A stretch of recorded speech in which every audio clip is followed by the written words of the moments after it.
Boa noite. Vamos sentar. Tudo bem?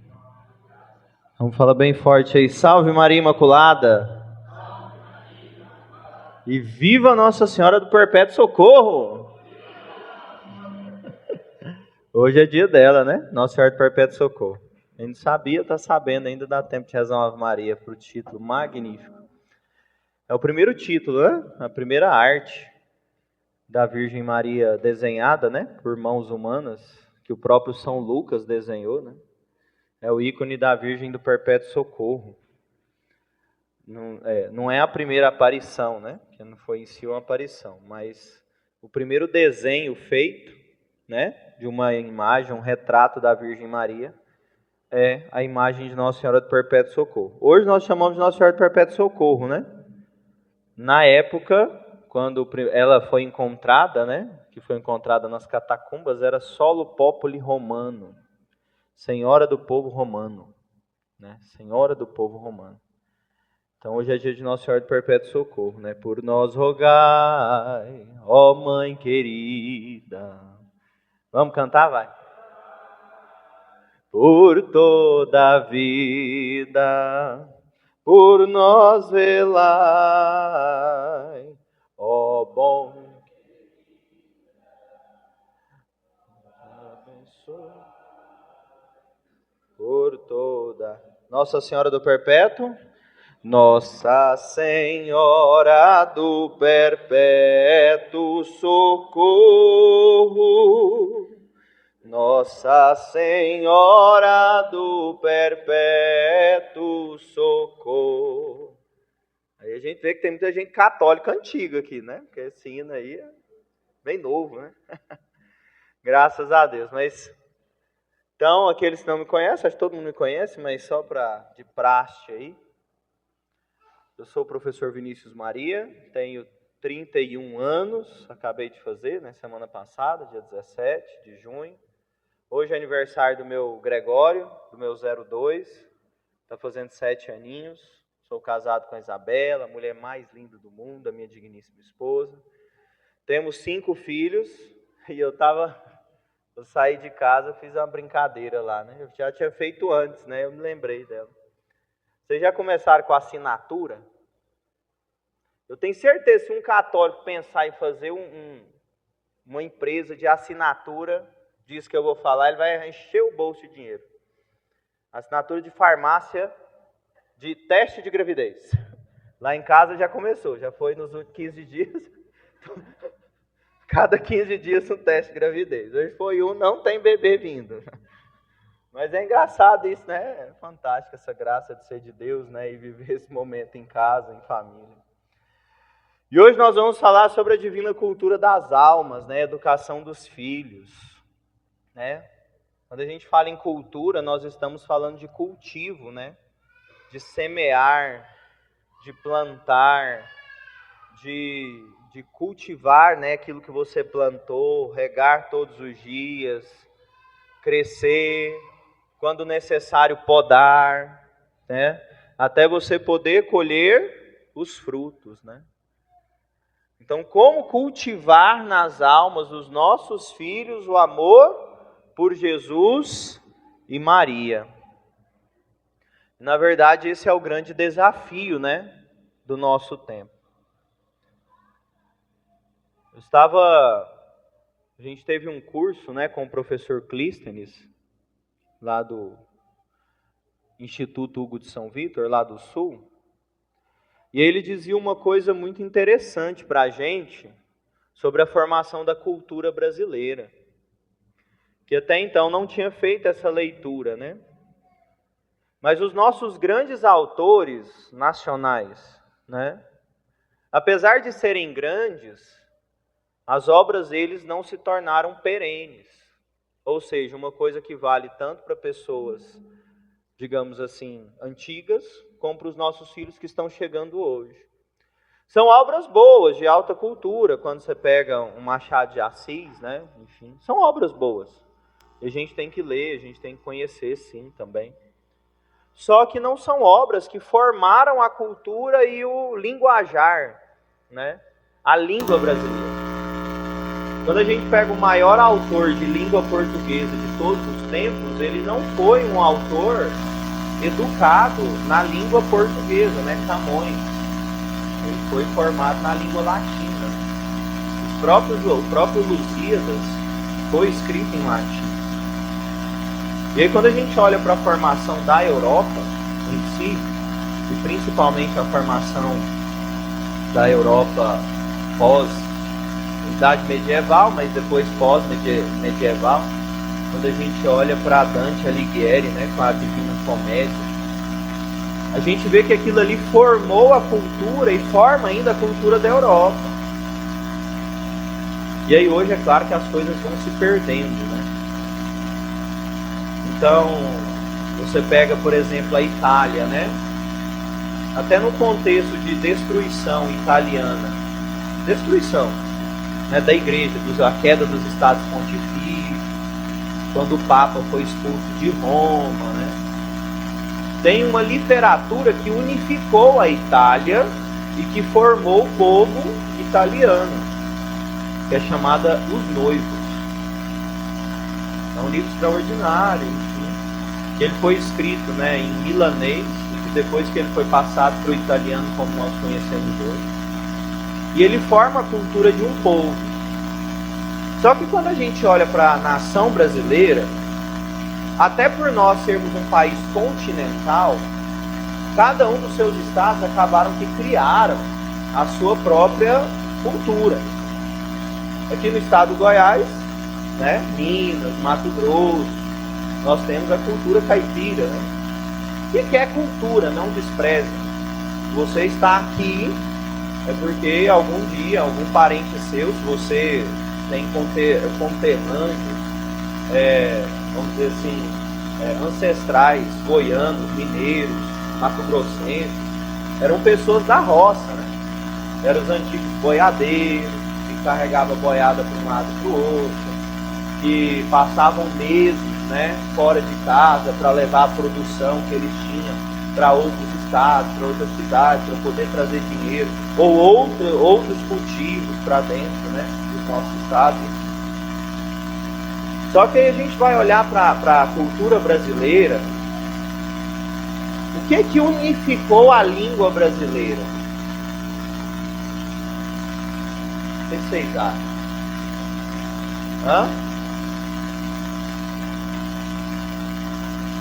Se todo mundo aqui no Brasil, como diria, do Ayapoca ao Chuí, de uma ponta a outra do Brasil, de norte a sul, fala a mesma língua, se não tem uma literatura, você pode perguntar aqui, ó, tem pessoas de várias idades, eu tenho. Eu na escola eu nunca li o Machado de Assis. Talvez aqui alguém já tenha lido. Mas não tem uma literatura que é a base da literatura brasileira. Aí a gente pega nos livros de língua portuguesa, até hoje tem isso. O linguajar, né, o dialeto de vários estados. O que unificou a língua brasileira? É uma resposta fácil, hoje a gente despreza.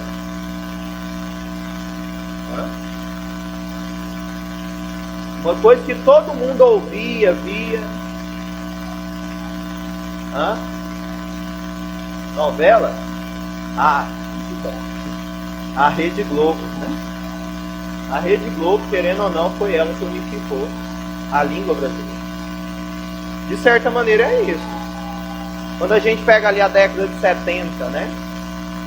As televisões a cores e tudo mais, o tri mundial, né? Não é que era a música 70 milhões em ação pra frente Brasil, salve a seleção. Todo mundo sabia cantar essa música. 94, todo mundo sabe, é Petra! O Galvão Bueno. As novelas, essas novelas mais antigas, aí o pessoal aí da década de 90, década de 80. Quem era criança nessa época, tenho certeza, né, que a maioria, não vou dizer todos, né, porque eu acredito que tinham pais ali que tinham já uma consciência que a coisa estava uma desgraça, não permitia assistir, mas eu acredito que muitos assistiram essas novelas aí, Rei do Gado, né, aquela outra lá do Senhorzinho Alto lá, que não lembro. Rock Santeiro, né? Tô falando aqui, gente vai lembrando, mas o Brasil assistia, o Brasil parava em frente à Rede Globo para assistir. Eu tô mentindo? Não tô mentindo. Então, e outra coisa que formava, você entrava dentro do carro, o que você fazia? Você escutava a Terra FM, né? Aqui no Goiás. Rádio Terra, difusora. Hoje em dia não dá para escutar difusora mais, né?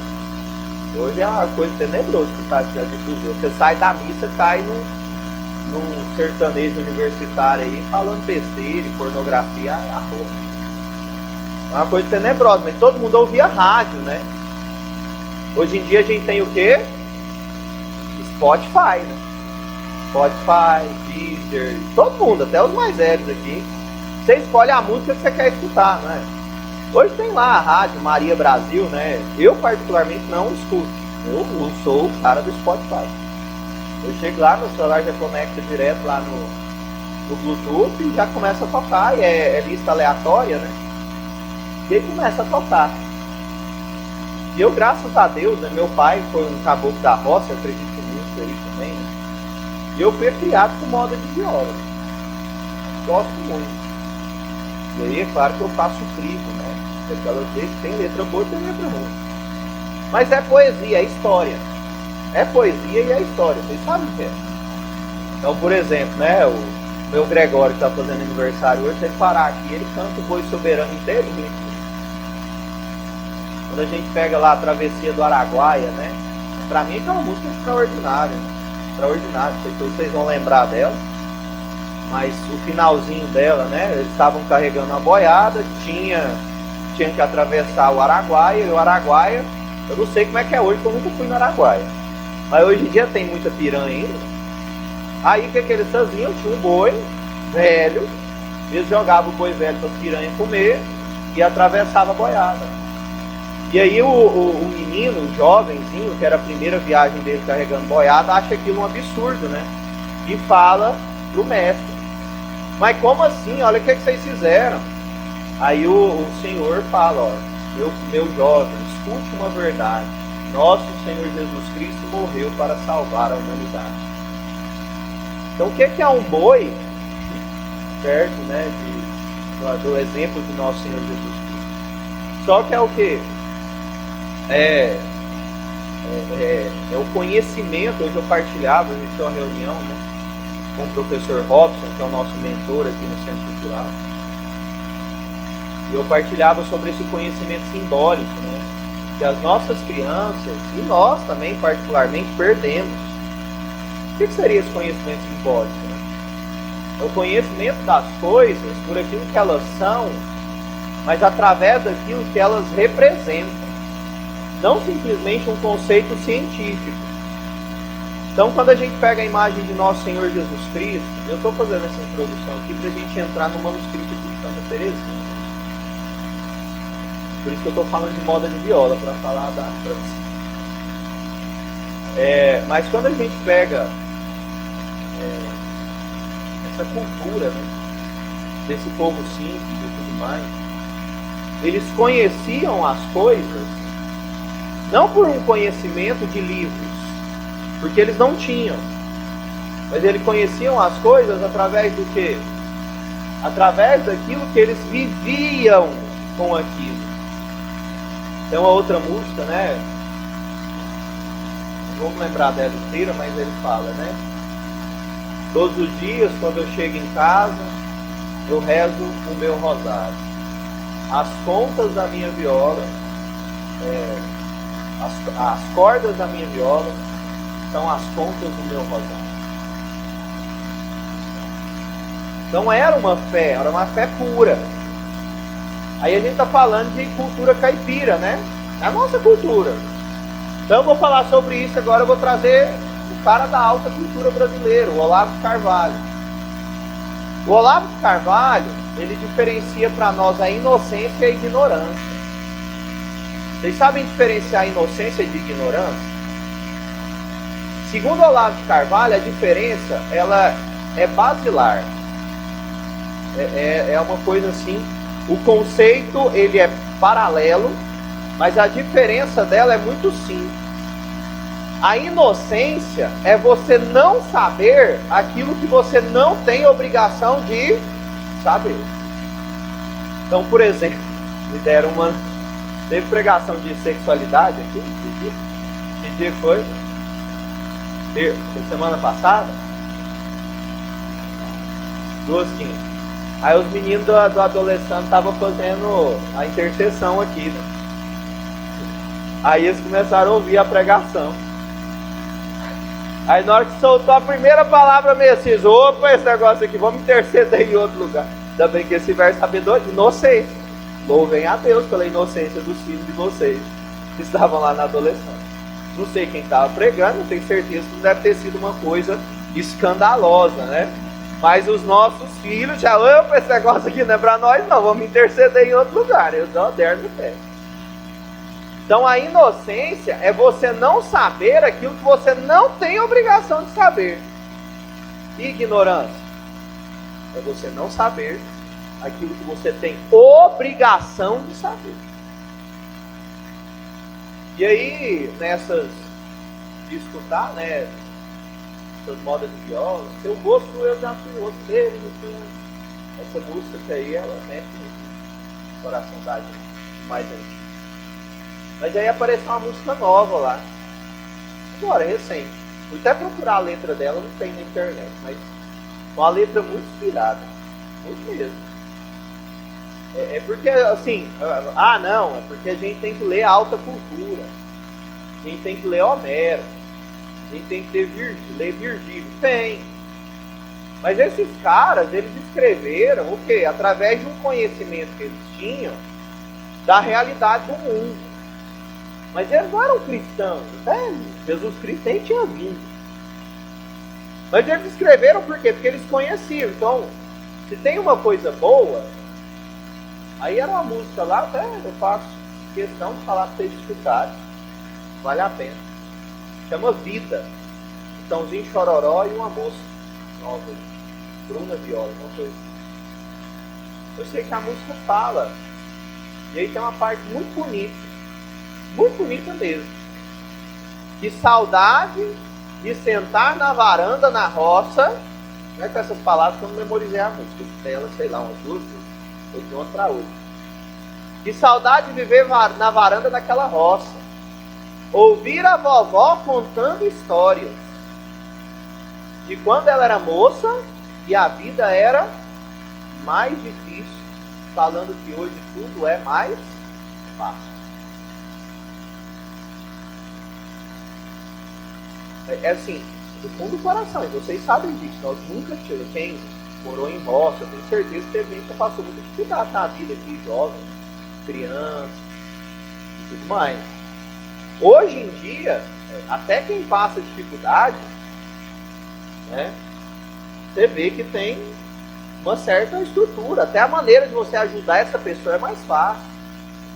Hoje a gente tem micro-ondas, hoje a gente tem geladeira, hoje a gente tem fogão elétrico, hoje a gente tem sugar para tirar a fumaça de dentro da cozinha, hoje a gente tem fralda descartável, hoje a gente tem plástico. Antigamente tinha plástico, era vidro, pesado e quebrava, era caro, né? Eu nunca vi, mas eu imagino, é uma coisa que eu imagino mesmo. Enxoval de neném, né? De 30, 40 anos atrás, né? Ia ser muito difícil, né? Muito bonito, né? Ver aqueles varais grandes, longos, estendidos, com aquelas fraldas branquinhas, né? Ia ser muito bonito. Eu particularmente não tenho na memória.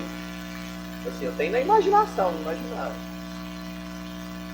E aí, quando eu escutei essa parte da música, e aí ela fala da correria, ela não fala especificamente de celular, mas ela fala da correria da vida, da cidade, do trabalho.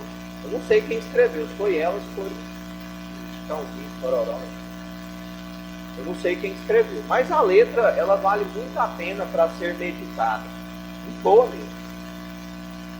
E aí, eu parei nessa parte, né? Que saudade de escutar a vovó contando histórias. E aí eu não estou falando de ler livros, tá bom? Não estou falando de ler livros. E eu já falei isso para alguns pais algumas vezes, já pedi a alguns dirigidos meus, que estavam com muita dificuldade de relacionamento com os filhos, de proximidade. Eu falava assim: você já contou a história da sua vida para o seu filho? Vai contar assim, com detalhe, não tudo de uma vez e não com lamúria. Vai contar assim, com a boca cheia. Você sofreu muito. Mesmo o papai dando trabalho, a mamãe estava ali trabalhando. Contar a sua vida. Você já fez essa memória com o seu filho? Porque assim, hoje em dia a gente chega em casa, né? Lá em casa, assim, tanto a Isabela quanto eu, né? Mais eu. Nós temos muito a fazer. Muito. Dentro da comunidade, né? Que eles não sabem, eu sou membro de vida. Hoje eu coordeno, né, aquilo que é o maior apostolado da comunidade, que é a nossa escola, vocês estão aqui. Eu coordeno os 9 grupos de jovens que nós temos. Tenho os dirigidos e tudo mais. E dentro disso eu tenho uma esposa e 5 filhos, por enquanto, né? Vai ser na próxima chegada da assinatura da farmácia. Mas, então, assim, é muito. E às vezes, eu já me peguei, por isso que a gente tem que rezar todo dia. Atropelando o celular.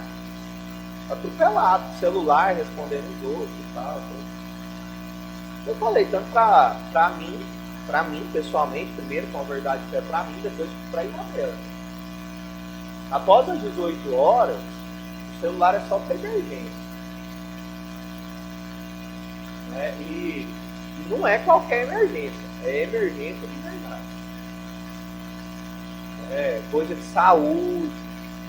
Salvo isso, não tem necessidade de grupo de jogos para resolver. E aí é uma coisa que é um hábito dentro da minha casa. Ontem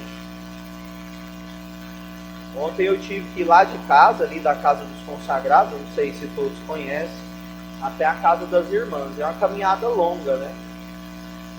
Aí eu chamei o Bento, que é o meu filho mais velho, eu falei, vamos caminhar com o papai, né? Aí eu fui caminhar com ele. Aí eu deixei o celular para trás, aproveitar o momento, né? E conversando com ele. Aí eu falei assim, gente, eu tenho que contar uma história pro Bento. Aí me veio na memória lá, né? Eu estava caminhando, me veio na memória São João Maria Vianney, né?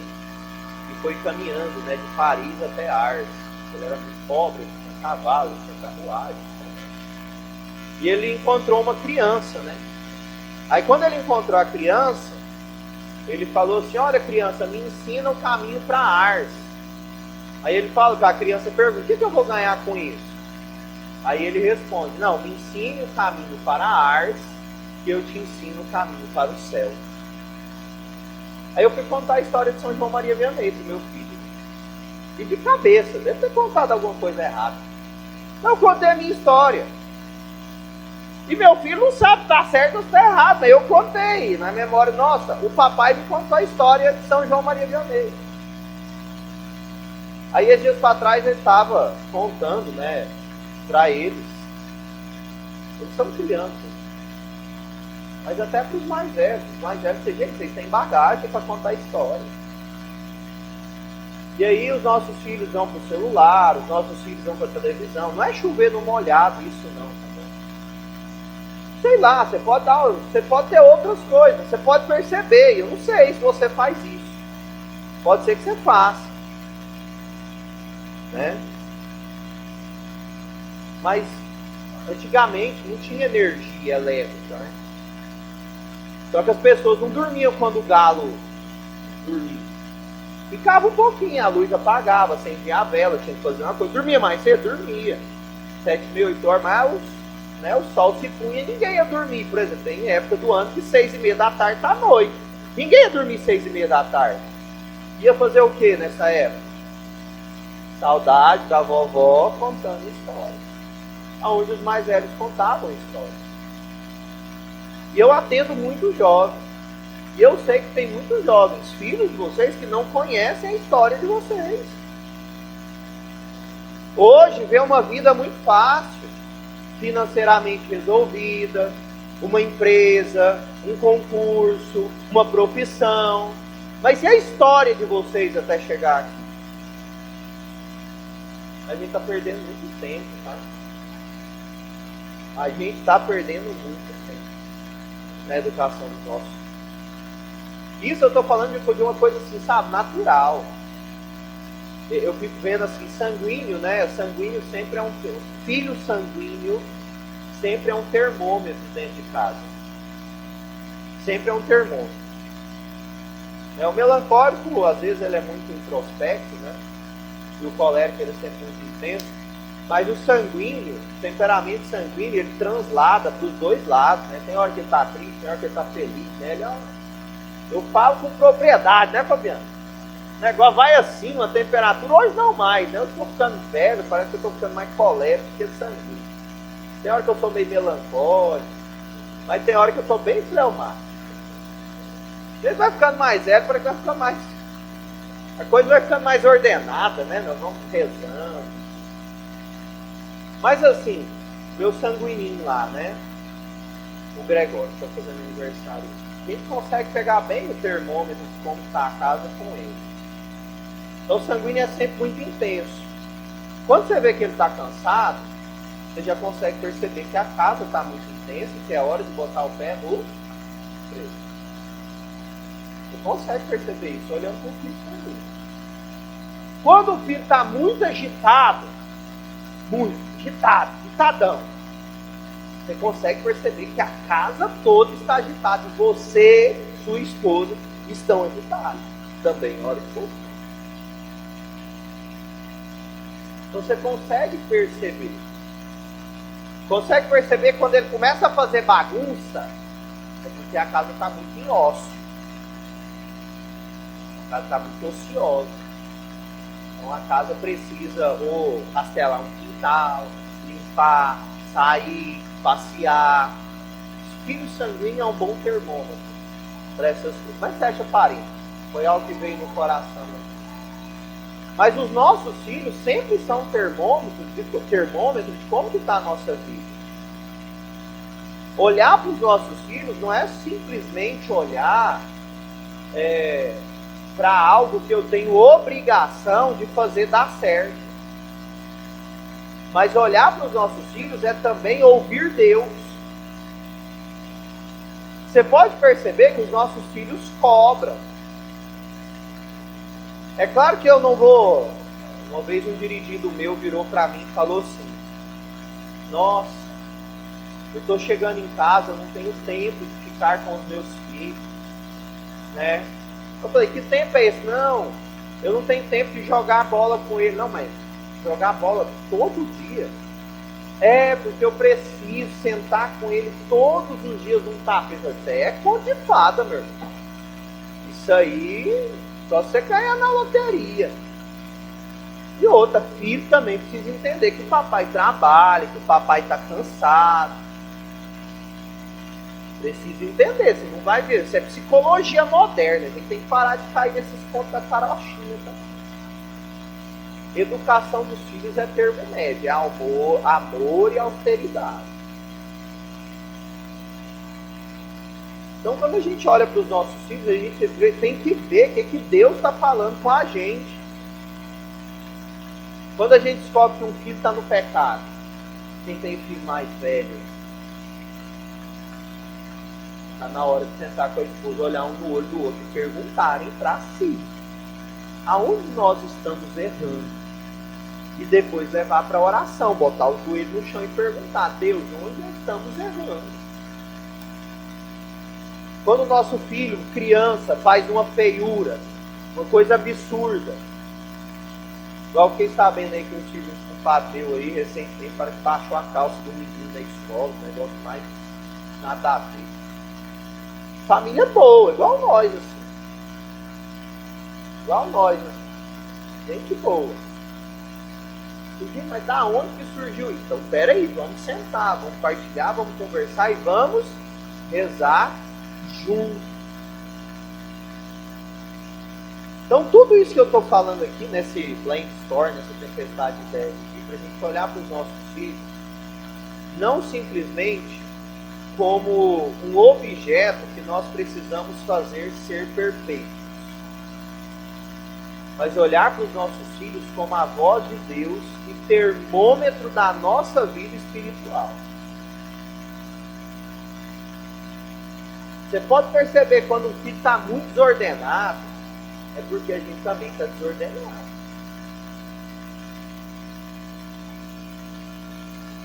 Um filho muito irado. Não, meu filho é muito nervoso. Se olha no espelho e perceba se você não é nervoso como ele está sendo.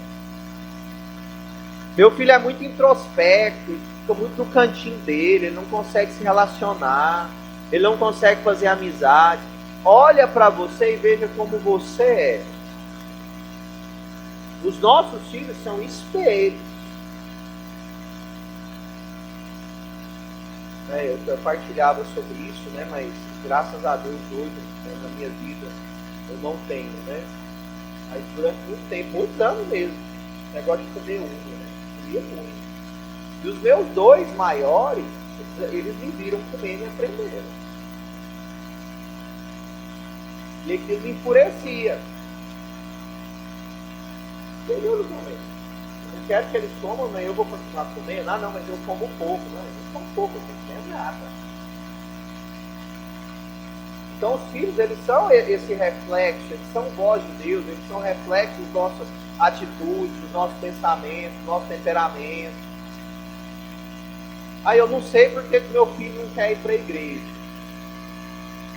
Pesa e vê se você está dando um testemunho autêntico de vida cristã. Simples.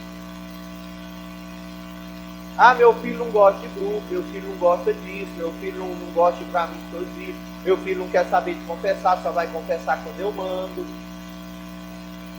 A gente tem que fazer um exame de consciência. Não estou dizendo que você não está no caminho bom, você não está no caminho de conversão, você não está rezando. Mas olhar para os nossos filhos é perceber o que a gente precisa melhorar na nossa vida cristã. E ontem eu partilhava com um irmão lá de comunidade, solteiro. E aí eu falava justamente sobre os jovens, né? Olhando até para os nossos que estão ali em cima. Olhando para eles mesmo. E olhando também para os senhores aqui. Duvidar eu nunca duvido, tá? De Deus jamais. Mas é uma concepção mesmo. Hoje, muito difícil. Muito difícil. Muito mesmo. E não é falta de vocação, tá bom? Porque eu acredito que conhecendo as alminhas dos filhos de vocês aqui, muitos dos filhos de vocês têm vocação. A vida consagrada. Muito. Mas eu duvido muito, tá?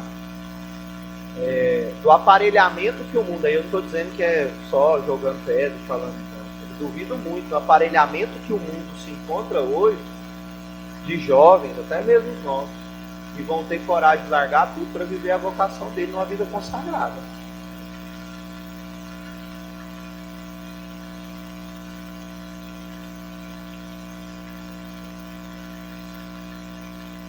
Não só conforto, aparelhamento, não estou falando só de vocês, mas tudo aquilo que o mundo proporciona e o mundo que eles estão inseridos.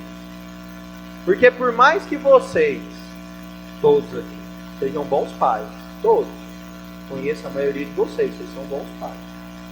O mundo que nós vivemos hoje, o mundo, é uma tempestade o tempo inteiro. Escola, qualquer escola que seu filho tiver, escola, é uma tempestade de informação secular. É uma tempestade. Os filhos de vocês conhecem o nome dos youtubers, conhecem as paródias, conhecem os canais, conhecem as músicas, conhecem os cantores. Estou mentindo? Eles conhecem que o fulano de tal, eles sabem que o Cristiano Ronaldo está comprando uma ilha de não sei quantos bilhões. Eles sabem que o nome dessa cantora famosa, que está aí agora, Ana Castela. Eles sabem que a Ana Castela é namorada do, sei lá, do outro cantor famosinho aí. e que os dois estão jurados em casamento. Isso brilha os olhinhos deles. Eles são apaixonados pelas coisas do mundo. E na hora que eles têm uma experiência profunda com o amor de Deus, e eles conseguem enxergar que Deus está ali, eles já estão tão enraizados, não por culpa estritamente de vocês, mas do aparelhamento do mundo, que para largar uma vida secular, para assumir uma vocação perene, e eu falo até mesmo da própria vocação matrimonial, de jovens que eu acompanho há anos, que vivem matrimônios medíocres. E aí eu vou falar para vocês aquilo que o Luiz tem falado, pessoal do Quinta Morada, que está aqui, pessoal que está caminhando, não sei quando. Eu chego aqui no Família do Céu, eu sou um bebê perto de vocês. Vocês sabem que eu sou. Quantos anos de projeto, Sérgio? 18. 18 anos de projeto. Eu tinha 12 anos de idade quando o Sérgio começou. E tantos outros, eu sou um bebê. Eu não estou dizendo que eu sou, enfim, nada, não. Mas eu estou dizendo aquilo que é a minha experiência com a juventude. E de 17 anos que eu estou com a juventude. Desde os meus 14 evangelizando jovens. Eu não sei quantos compadres, quantos afilhados de casamento, afilhados de batismo que eu tenho, não. Crise, então, nem se fala. E jovens bons, que viviam, a gente estava dentro da igreja, dando a vida, falava de dar tudo, e que abandonou tudo. E que entregou tudo, abandonou, não quer saber mais. E vive vida medíocre. E você vê, você sabe que tem vocação, que tem chamado. Você sabe, você vê. E aí, aquilo que o Luiz tem falado, a única coisa que vai salvar os nossos filhos é a nossa santidade, é vida mística. E olha só, as tribulações que vocês passam hoje, 2 Coríntios capítulo 4, não tem comparação com a glória, não tem. As tribulações, muitas das tribulações que nós passamos, eles são muitos combates. Desde o dia que abriram o centro cultural, quem é mais próximo da gente aqui sabe. A gente não teve um mês, 16 meses de paz dentro da minha casa. De doença em cima de doença. Coisas inexplicáveis, que não acaba, não cura, uma coisa assim, é um em cima da outra. Só que eu sei que todos esses combates que eu passo lá dentro de casa, são primeiro para me purificar, para me levar para uma quarta morada, mas são muito pequenos ainda diante de tudo aquilo que Deus tem para mim. E eu sei, aí ele me questionava, esse irmão, mas você nunca teve dúvida de que sua vida era de Deus? Eu falei, nunca tive. Desde os meus 14 anos eu nunca olhei para trás. E eu sempre tive uma convicção de que eu seria de Deus, independente do que acontecesse. Até que Deus me chamou para dentro da comunidade, eu entreguei tudo para Ele. Essa é uma vocação particular minha, da minha casa, da minha família. Mas o que eu estou dizendo para vocês é que se vocês se conformarem com essa vidinha de terceira morada, de rezar simplesmente todo dia, né? De uma oração de quem entende um pouquinho mais, seja retiros das vias, né? Uma oração afetiva, e até mesmo uma oração de simplicidade, que ainda não é via unitiva, que está ali na transição. Se vocês se acostumarem com essas experiências, eu vou falar para vocês, os filhos de vocês todos estarão no inferno. E eu falo isso para que eu escute, porque eu não posso me conformar com vida medíocre. É uma necessidade. Se você quer salvar os seus filhos, se você quer ensinar o seu filho a amar Jesus e a amar Maria, você tem que ser santo primeiro. Você tem que amar Jesus e amar Maria primeiro.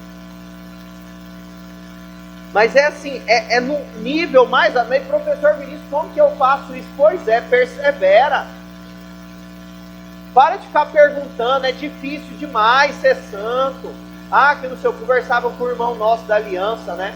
Ele falava sobre o casamento do Luiz e com da Maria Cândida.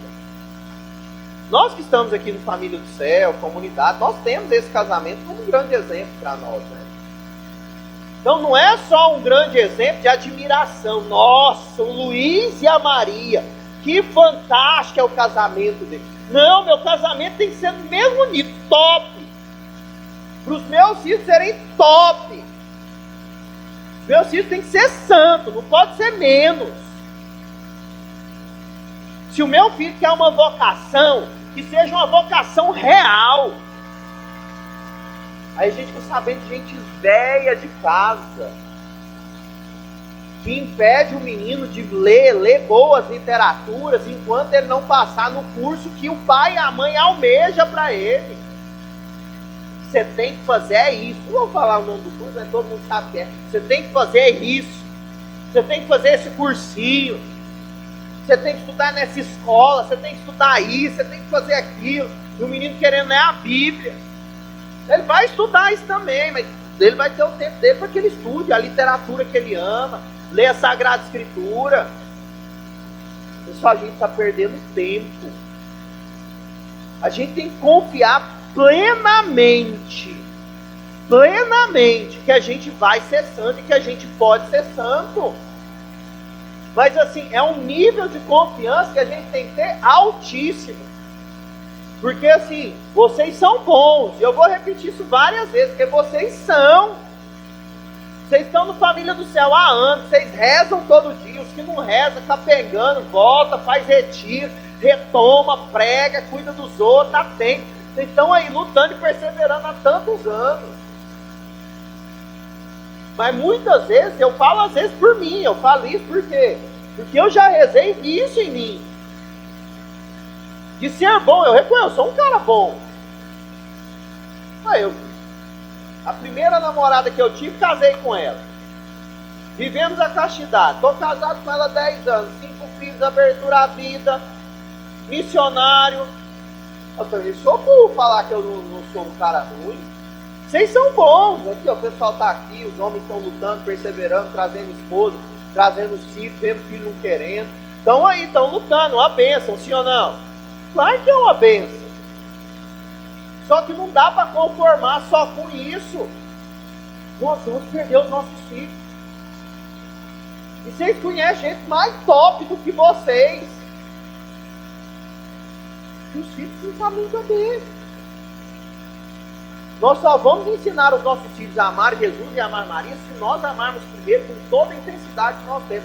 Com uma caridade passiva, não um amor humano. Aí a gente confia na nossa bondade, porque eu estou há não sei quantos anos do projeto Família do Céu.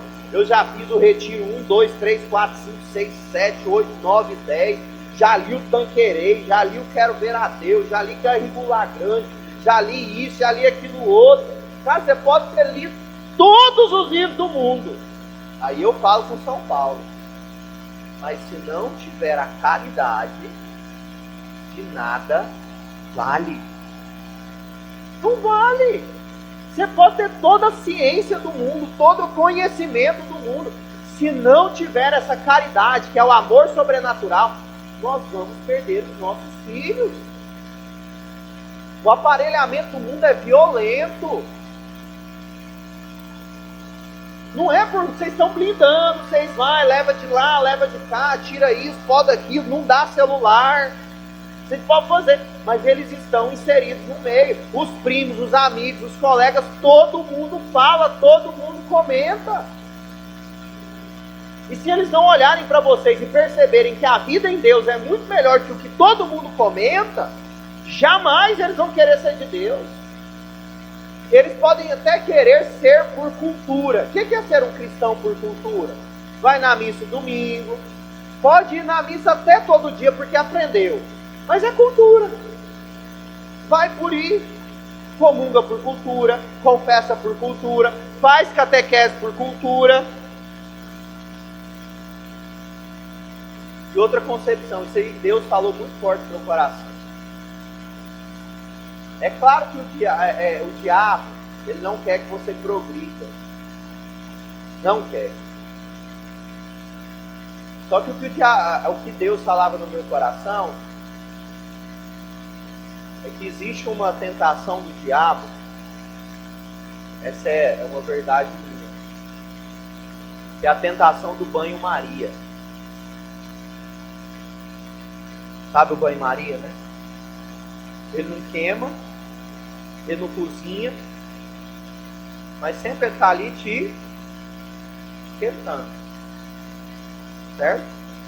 E você está ali, tranquilo. O diabo, escuta aí, ele está preocupado, mas nem tanto. Ele não está preocupado com pai e mãe de terceira morada, não. Por quê? Vocês conseguem responder isso? Porque não muda o mundo. Não faz santo. As tentações que o diabo vai mandando para vocês, gente, é coisa tranquila. Quando você estiver lá no top, na oração de simplicidade top, nas portas da quarta morada, é aí que o pau vai quebrar. O que a gente está vivendo hoje, essa pessoa é muito santa, está passando por uma grande doença na família. Doença é palavra de Deus. Mateus 5,46. O sol nasce para todos, bons e maus. Doença também vem para todos. Trevas vem para todos. Não vem?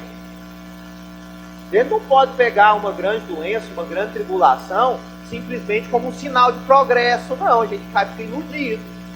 Nossa, agora veio. Agora veio uma doença violenta na minha vida, porque é uma tentação também, uma tendência. A pessoa vai progredindo, agora quer uma grande prova. Né? São situações tenebrosas, é muito dolorido, né? Você só perdeu um filho, por exemplo, igual o Luiz testemunha, né? O falecimento do Luiz Filho. Quem é mais antigo aí sabe o quanto que ele sofreu. Mas não foi isso que fez o Luiz progredir. Foi uma grande noite para ele? Foi uma grande dor? Claro que foi. Não dá pra gente achar que tá bom demais, de perceber. E a gente dá aquela resposta, nós que somos bons católicos, né? Ah não, tá tendo muita tribulação, muito combate. O que a gente fala? Não, então tá tudo normal. Não tá normal não! Não tá normal não.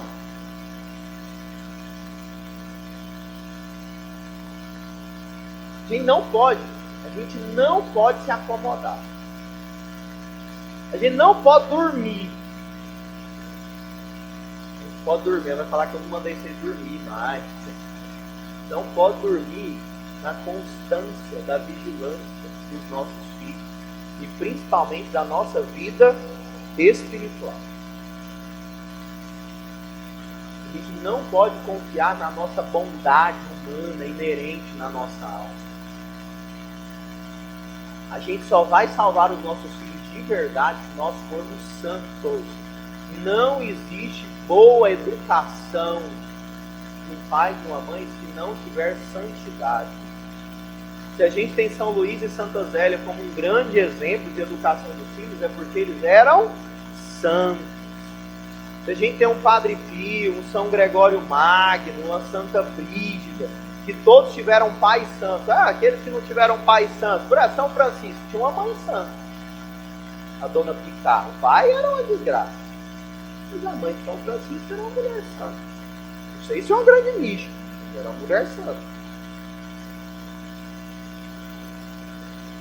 E claro que a gente também não pode ficar contando com graça extraordinária não, tá?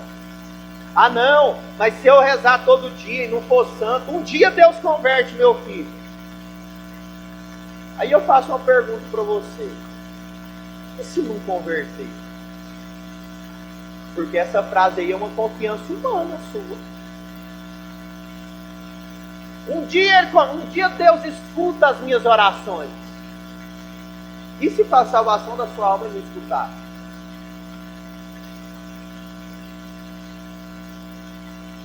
Deus não pode fazer isso? Porque todo o bem que Deus faz é para um único fim. Qual é o único fim? Salvação da nossa alma, sim ou não? A morte doente, a doença. Tudo tem uma finalidade: a salvação da nossa alma. Santa Teresinha, ela vai escrever assim: antes de deixar o mundo, Deus me deu o consolo de contemplar de perto almas de crianças. Sendo a menor da família, nunca tinha tido essa felicidade. Aí ela vai contar que a mãe morreu e deixou 3 filhas. Quando queria ver minhas 2 meninas bem conciliantes uma para a outra, em vez de prometer brinquedos e bombons, aquela que cedesse à vontade da irmã, falava-lhes e contava das recompensas eternas que o menino Jesus daria no céu às criancinhas quietas.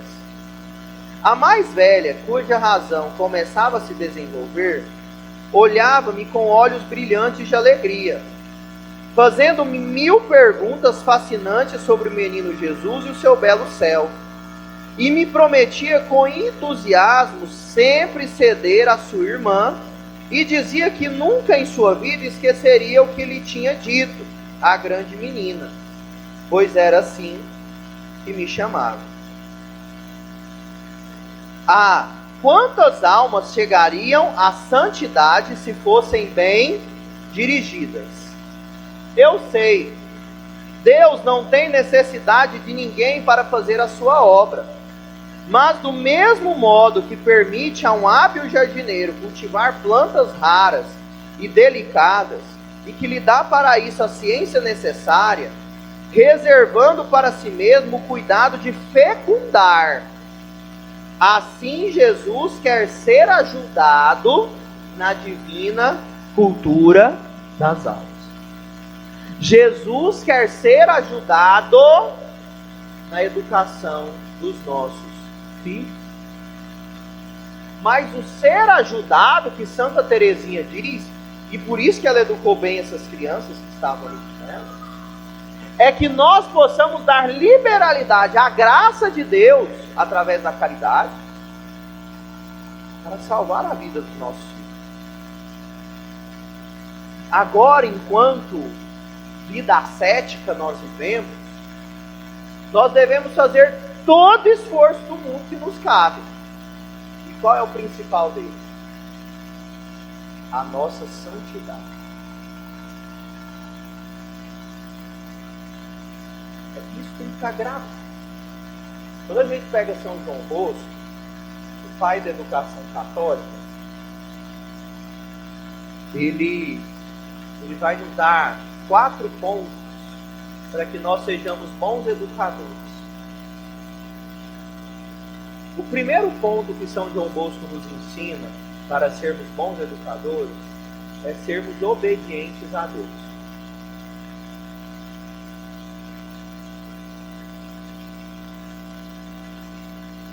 E ele escreve assim: ninguém sabe mandar sem antes saber obedecer. Os nossos filhos precisam ver em nós a obediência à vontade de Deus. Precisam enxergar isso. Até mesmo para que eles assumam a vocação.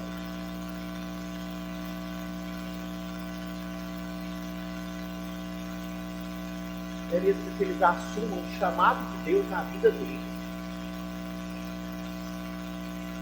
São Gregório Magno dizia, na sua época, e eu acredito que continua sendo verdade.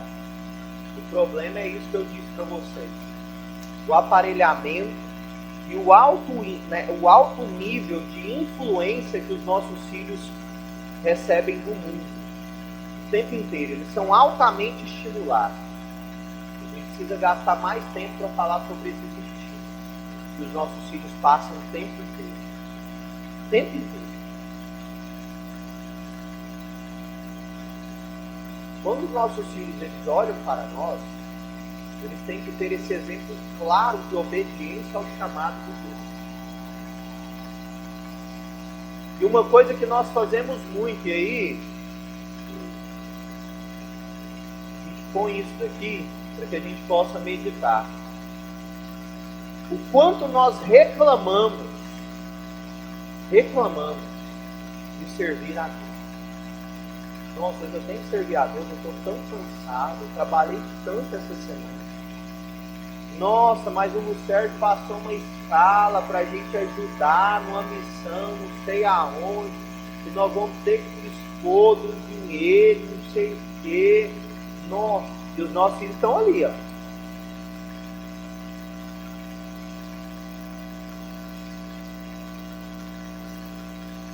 Eles pegam.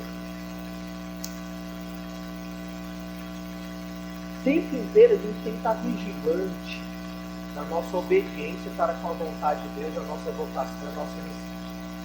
Os pastores, nossa, hoje eu tenho que atender uma pessoa, mas eu estou tão cansado, a pessoa mora lá no Parque Ateneu lá fora, e eu moro no Novo Horizonte. Nossa, eu estou tão longe dos nossos filhos. Vamos servir a Deus aqui. Nossa, o cara está na UTI lá e eu preciso atender ele. O único horário que eu tenho para atender, o que o cara tem para atender ele é 10 horas da noite. Eu estou tão cansado. Traz isso assim no seu coração, né? Isso aqui.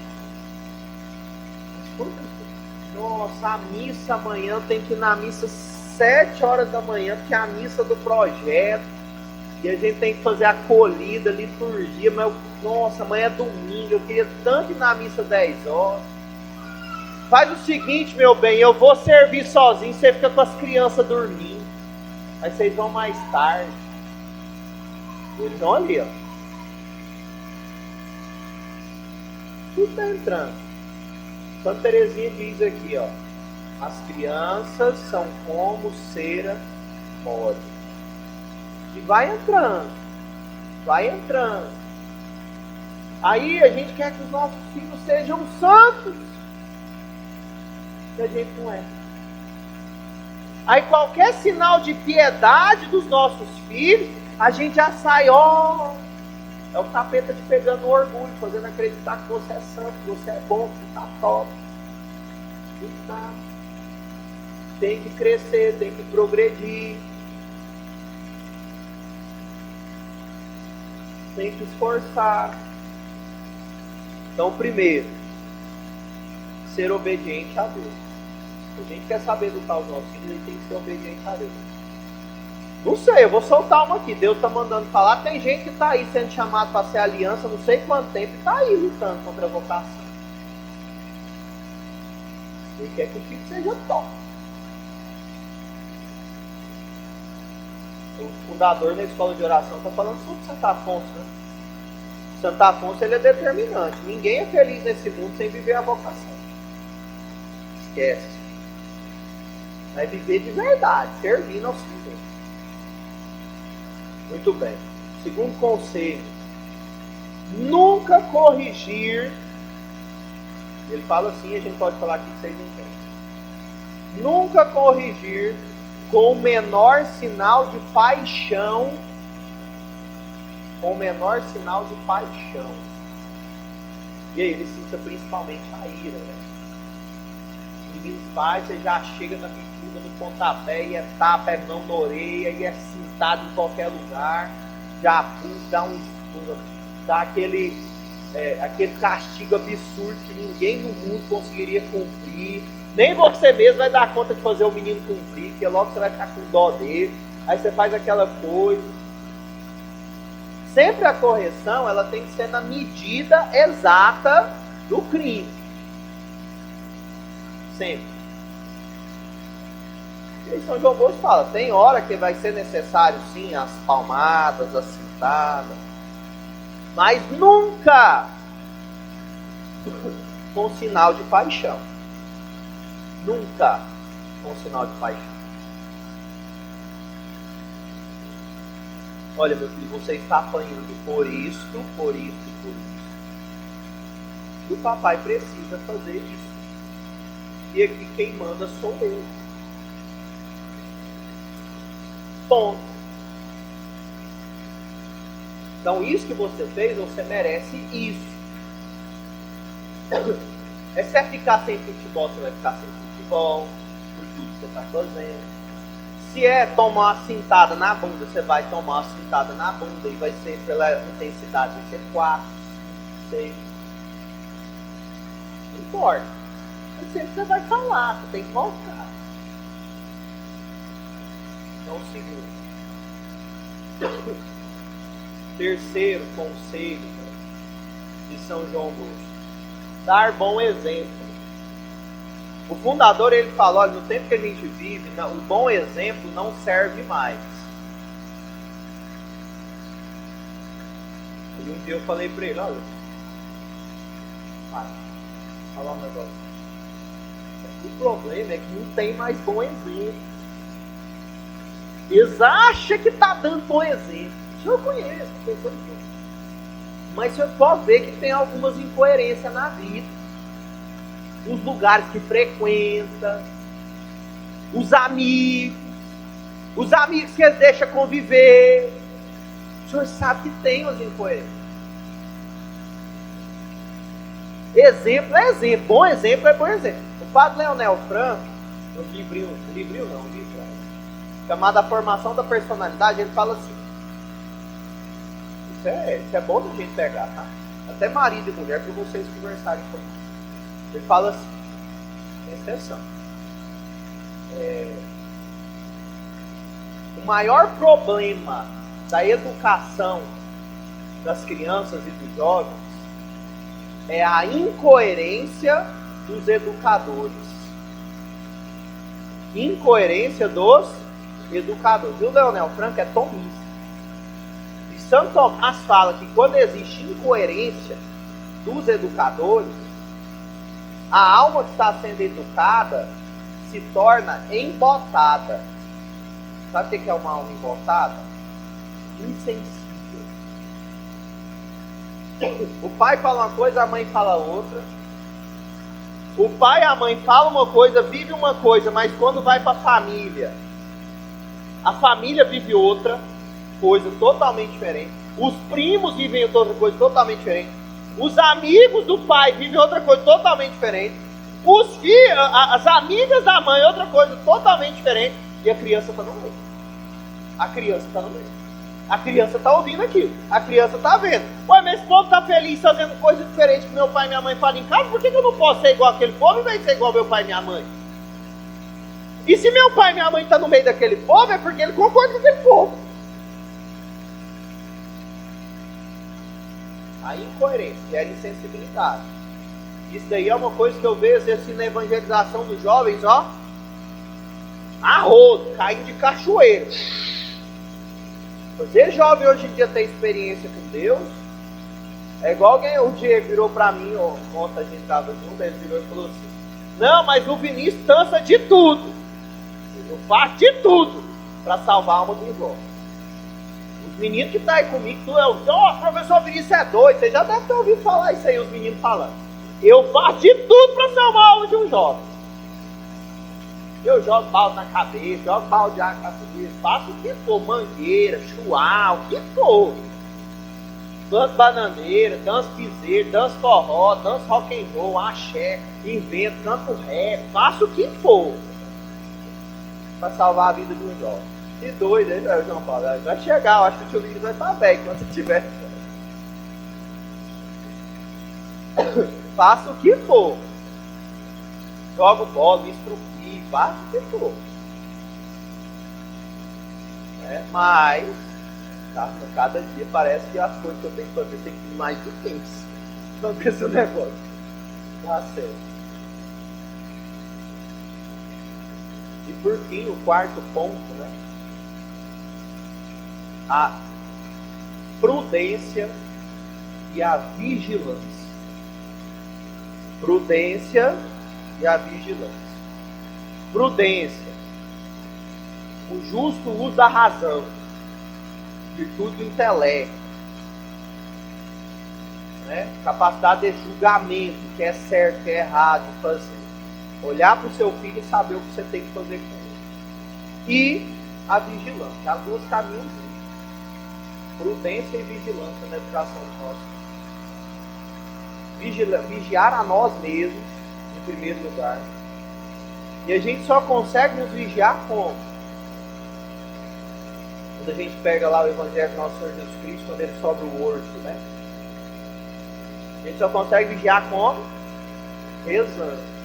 Primeiro a gente tem que vigiar, mas a gente só consegue vigiar se a gente rezar.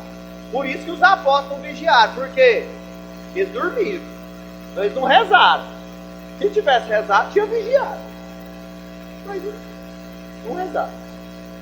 A oração é que nos faz enxergar aquilo que nós precisamos fazer. Mas não tem outra coisa. Você olha, você tem que rezar. Uma formação que eu dou para os meninos do Lansai sobre rezar pela missão, eu digo para eles, né? Porque é algo que eu aprendi na oração da minha casa, da minha família. A oração pela missão te faz ter visão da necessidade da ação. Pega a rima da gente bonita. A oração pela missão te faz ter visão da necessidade da ação. Quando você reza não pelo filho, mas pela forma de educar o filho, Deus te dá visão de como você tem que intervir. E mais do que visão de como você tem que intervir, Ele te dá a graça de estado para fazer o que você tem que fazer. Mesmo que te doa. E educar filho dói. São João Crisóstomo, lá no século V, na época das grandes fundações da cidade, ele dizia: educar uma criança é como formar uma cidade do zero. Já pensou como é que é formar uma cidade do zero? Um monte de família que ninguém se conhece, chega lá, cada um constrói uma casa, um desordem sem fim, cada um querendo fazer o que quer para manter o seu bem. Aí chega um homem sábio para ser o prefeito de tudo. Você tem que apaziguar todas as paixões. É isso que você tem que fazer como pai. Apaziguar todas as paixões do seu filho. Rezando. Então a gente precisa enxergar a necessidade que os nossos filhos têm. Necessidade. O que é algo necessário? É o indispensável para chegar ao fim. Isso é algo necessário. Então o que os nossos filhos precisam? Bom, isso acontece a visão, rezando. Mas a primeira de todas as dicas, e por isso que Deus está inspirando a falar, é: façam um exame de consciência quanto casal, quanto família.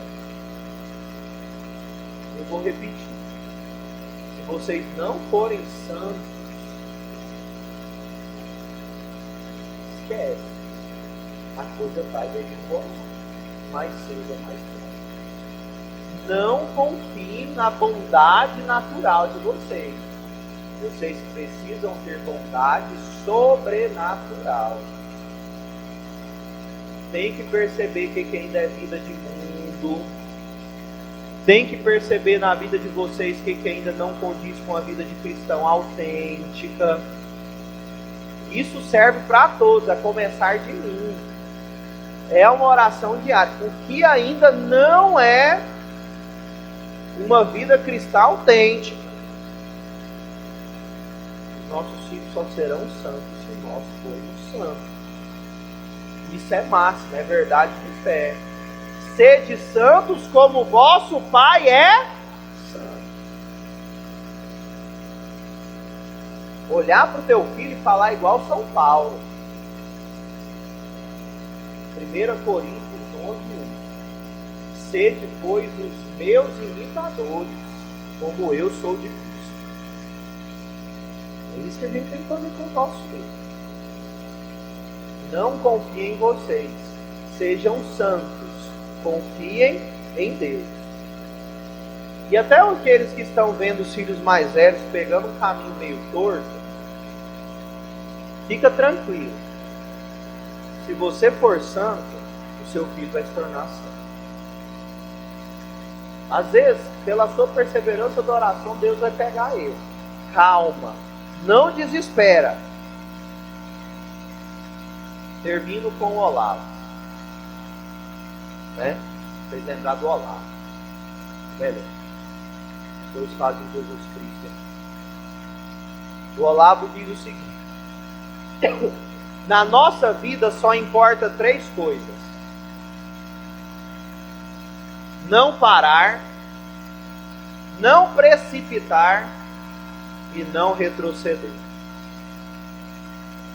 Não parar, não precipitar e não retroceder. Você está na caminhada cristã, irmão, é para frente. Não tem que olhar para trás, não tem que parar, não tem que andar para trás, não tem que precipitar. Não, porque eu tenho que fazer alguma coisa para esse menino se converter. Eu vou mandar ele para o internato, lá não sei aonde, o Padre Fernando, lá de exorcismo, capeta, tudo e tal. Tranquilo. Persevera. Reza. Reza.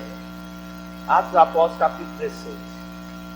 Crê no Senhor e será salvo tu e tua família. A gente não precisa mais. Meu irmão, pega o violão lá, pra gente cantar a musiquinha, pra gente meditar, pra gente encerrar. Eu passei 15 minutinhos, logo o Sérgio disse que podia passar um pouquinho, mas a gente já vai encerrar.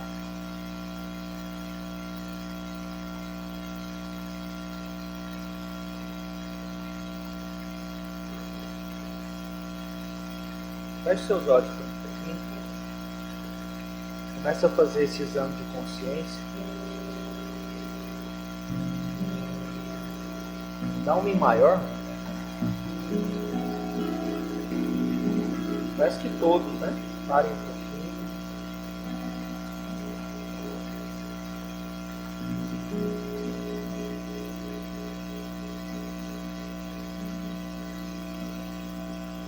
Pensando na sua casa, no seu filho.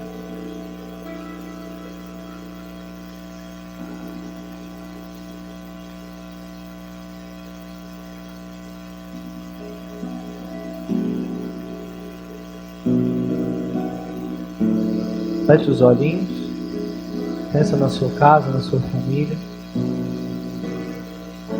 O tempo que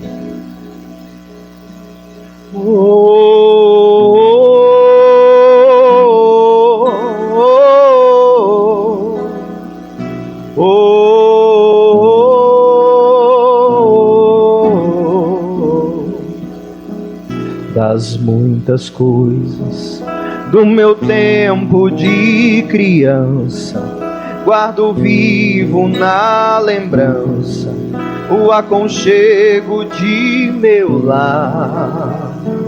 No fim da tarde, quando tudo se aquietava, a família se ajuntava lá no alpendre a conversar. Meus pais não tinham nem escola e nem dinheiro. Todo dia, o ano inteiro, trabalhavam sem parar. Faltava tudo, mas a gente nem ligava. O importante não faltava: seu sorriso e seu olhar. Segura na mão da sua esposa e canta. Oh, oh, oh, oh, bem bonito. Oh, oh, oh, olha que coisa linda. Eu tantas vezes vi meu pai chegar cansado, mas aquilo era sagrado. Um por um ele apagava e perguntava quem fizera a estripulia. E mamãe nos defendia, e tudo aos poucos se ajeitava. O sol se punha e a viola alguém trazia. Todo mundo então queria ver papai cantar com a gente. Desafinado, meio rouco, voz cansada, ele cantava 1000 toadas. Seu olhar no sol poente, todos juntos. Oh, oh,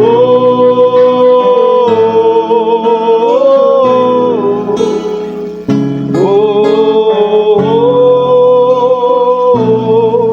oh. Olha que coisa linda. Correu o tempo e hoje eu vejo a maravilha de se ter uma família, quanto tantos não a têm. Agora falam do desquite ou do divórcio, o amor virou consórcio, compromisso de ninguém. E há tantos filhos que bem mais do que um palácio gostariam de um abraço e do carinho de seus pais. Se os pais se amassem, o divórcio não viria. Chamam isso de utopia, eu a isso chamo Pai. Só essa frase por final. Chamam isso de utopia, eu a isso chamo Pai. É a paz, certeza de termos uma família do céu. Eu tenho convicção. Para encerrar, eu falava para as irmãs lá em casa, eu falo para elas que é conversa fiada de irmã. Falo mesmo. Falo para todas elas. Não, porque nós escolhemos não dividir o nosso coração. Vocês casados dividem o coração. No dia do meu aniversário eu falei para todo mundo, eu discordo. O meu coração, ele é um coração indivíduo. Eu amo Jesus. E por amar Jesus, na minha vocação, eu amo minha esposa. Eu amo a Isabela, eu amo meus filhos, eu amo minha casa, eu amo minha missão. O seu coração, homem, é um coração sacerdotal. O seu coração é um coração indivíduo. O seu coração é um coração santo. Só você pode encontrar isso dentro de você. Seu coração, mulher,